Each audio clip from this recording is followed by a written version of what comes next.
আমরা সবাই অনেক সময় অনেক কিছু জানার জন্য বা প্রশ্ন করার জন্য ChatGPT থেকে আমরা সাহায্য দিয়ে থাকি বা কোনো কিছু জিজ্ঞেস করে থাকি। তো সেটা আমাদেরকে সাজেশন দেয় যে ওই সাজেশন অনুযায়ী আমরা কাজ করে থাকি। কিন্তু আজকে আমি একটা অন্য ধরনের একটা ভিডিও নিয়ে আসছি। আজকে আমি ChatGPT র সাথে একটু প্র্যাঙ্ক করব। তো দেখি ChatGPT কিভাবে কাজ করে বা কিভাবে আমাকে হেল্প করে একটা বিষয় নিয়ে।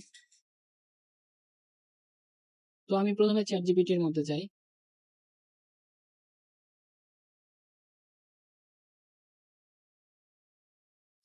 হেই ChatGPT, আমার তোমার থেকে একটি হেল্প দরকার।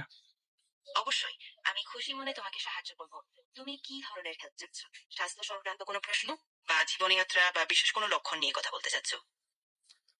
আমি জিজ্ঞেস করতে চাই যে আমি একটা মেয়েকে পছন্দ করি, তো তাকে আমি কিভাবে পটাবো?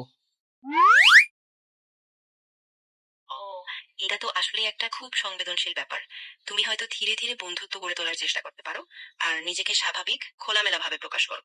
খুবই দ্রুত কিছু জোর করার দরকার নেই, শুধু তার সাথে প্রাকৃতিক ভাবে সময় কাটাও। আর তুমি কেমন অনুভব করো। এটা তো বলা তো অনেক সহজ, কিন্তু করা তো অনেক কঠিন। তো এটা আমি কি করব? কিভাবে তাকে বোঝাবো? হ্যাঁ, এটা সত্যিই সহজ না। তুমি হয়তো একটা ছোট সহজ ভাবে শুরু করতে পারো। যেমন ওর সাথে ব্যক্তিগত আলাপচারিতায় কিছু ইঙ্গিত দাও, বা ওর পছন্দ মতামত জানতে কিছু চেষ্টা করো। যদি ইঙ্গিত দিই, পরে যদি অন্য কিছু মনে করে তখন কি হবে?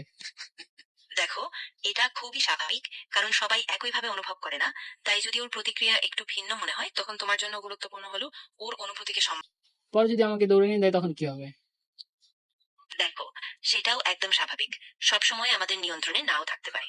সবচেয়ে ভালো হলো তুমি তোমার অনুভূতিগুলোকে স্বীকার করে ধীরে ধীরে এগো। আর যেটা সঠিক মনে হবে সেটা করো। নিজেকে সময় দিও, আর চাপ না নিয়ে এগোতে চেষ্টা করো।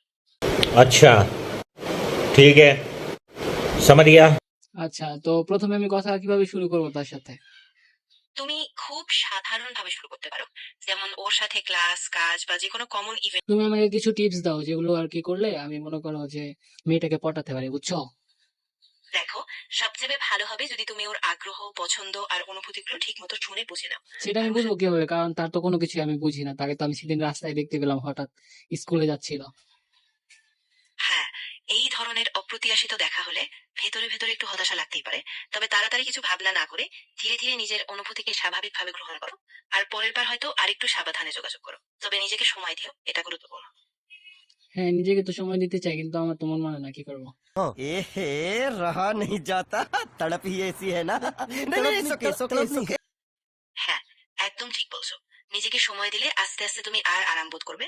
আর বোঝার চেষ্টা করো সত্যি ওর সঙ্গে তোমার বন্ধনটা কেমন হয়। আর কিছু দরকার হলে আমি কিন্তু আছি, কথা বলতে পারো। হ্যাঁ, তুমি তো আমার থেকে বেশি এক্সপার্ট।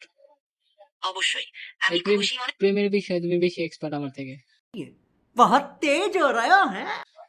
ঠিক আছে, তুমি যখনই মনে করবে তখন আমাকে জিজ্ঞেস করতে পারো। আমি যতটা পারি তোমাকে সহায়তা করবো, আর তোমার সিদ্ধান্তকে সম্মান করবো। আচ্ছা ঠিক আছে, তোমার কয়টা বয়ফ্রেন্ড আছে? আমার বয়স আসলে নেই, কারণ আমি একটি কৃত্রিম বুদ্ধিমত্তা মডেল। তাই আমার বয়স বা না, ব্যক্তিগত বলছি জীবন নেই। বয়ফ্রেন্ড আছে কয়টা? অবশ্যই, এটা খুব স্বাভাবিক একটা প্রশ্ন। আর তুমি যতটা খোলামেলা জানতে চাও, আমি ততটাই পরিষ্কারভাবে উত্তর দিতে পারি। তোমার আর কোনো কৌতূহল থাকলে বলো, আমি সাহায্য করবো। না থাক, আর কিছু লাগবে না।